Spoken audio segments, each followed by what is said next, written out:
안녕하세요. 김유미입니다. 유한양행 12% 넘게 급등하며 최고가를 경신했습니다. 국산 항암 신약 최초로 미국 진출을 이뤄낸 대호재를 맞이했기 때문인데요. 폐암 신약 렉라자가 미국 FDA 승인이 발표됐는데 지금 이게 제약바이오 업계를 뜨겁게 달구고 있습니다. 바이오 업계와 협회 모두 이 렉라자의 허가가 화두였을 정도였는데 이미 국내에서 폐암 환자에게 사용은 하고 있었지만 이번 미국 허가가 글로벌 1위 의약품 시장을 뚫었다는 기대감이 상승하면서 모두의 화두에 올랐던 겁니다. 사실 국산 의약품이 미국 FDA 승인을 받기란 정말 쉬운 일이 아닌데요. 이 FDA 자체가 미국의 규제 기관이기 때문입니다. 특히 국내에서는 이 항암제 부분에서 허가받은 신약이 없었는데 유한양행의 이 렉라자가 미국에서 시판 허가를 받은 첫 국산 항암제가 된 게 국내에서 엄청난 역사에 획을 그은 거죠. 그렇기 때문에 앞으로 길게 보더라도 메리트가 있고 이 성장성이 굉장히 좋기 때문에 장기 홀딩을 하셔도 좋은 종목입니다. 현재 세계 경제 중심은 어찌되었든 미국을 중심으로 돌아가는데 이 말은 즉 제약바이오 섹터 또한 미국을 통해서 성장할 수밖에 없다가 되는 거죠. 그래서 저희는 이번 미국 대선 아주 관심 있게 봐야 하는데요. 여러분, 최근 미 대선들의 토론회가 있었죠.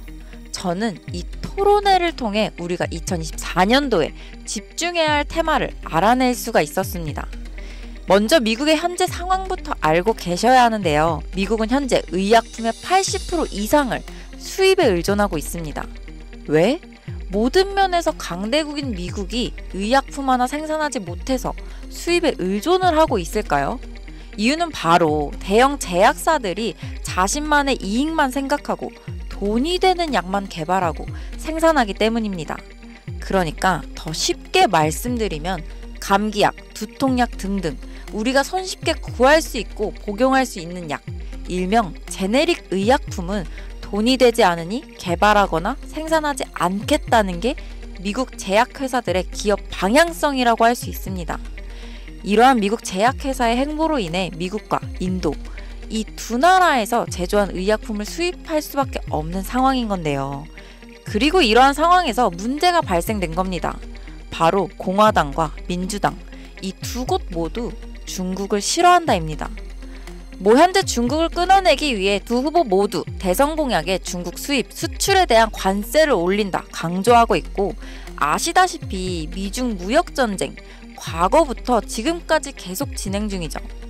자, 그럼 중국은 끝이라는 거 더 이상 말씀 안 드려도 아시겠죠? 남은 인도를 한번 살펴볼까요? 인도 좋습니다. 그리고 인도 정부도 미국에게 긍정적인 반응을 보이고 있어요. 하지만 인도는 2019년 기준 인도 제약사들의 FDA 검사 통과율이 제일 낮은 걸로 유명합니다. 이건 즉 인도 제약회사는 제조 퀄리티가 나오지 않는다라는 말인데요. 추가적으로 의약품의 가장 중요한 건 뭔가요? 안전과 청결이지 않나요?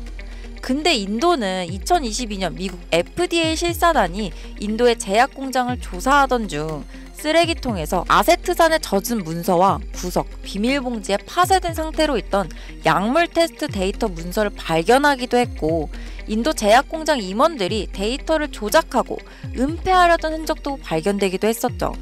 심지어 인도 최대 제약사 중 하나였던 기업은 의약품에서 유리 조각이 나온 사건도 있었던 터라 사실상 인도 또한 중국과 마찬가지로 미국에 100% 의존하기엔 무리가 있다는 겁니다.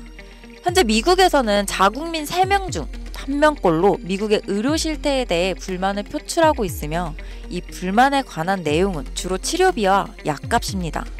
우리가 흔히 감기 걸리면 처방받는 진통제나 항생제의 가격이 미국은 의료기관의 민영화로 인해 우리나라의 1000배에 달하는 가격이니까요. 예를 들어 최근에 코로나 팬데믹 당시 우리나라의 치료비는 단돈 4만원, 미국의 치료비는 3억 원이라는 말도 안 되는 금액 차이가 있었습니다. 이제 왜 사람들이 불만을 가지는지 아시겠나요? 그래서 미 정부에서는 중국과 인도의 약을 제조받아 수입하고 있는 겁니다. 그러나 위와 같은 이슈들로 인해 현재의 상황보다 더 좋은 최선책을 찾기 시작했는데요. 그 후보로 떠오른 것이 바로 한국의 이 기업입니다. 일본, 인도네시아, 베트남, 태국 등 많은 나라들도 후보에 있었지만 약을 잘 만들면 비싸고 가격이 싸면 약의 퀄리티가 떨어지는 상황에서 최적의 가격과 퀄리티로 테스트를 통과한 것이 바로 한국이거든요.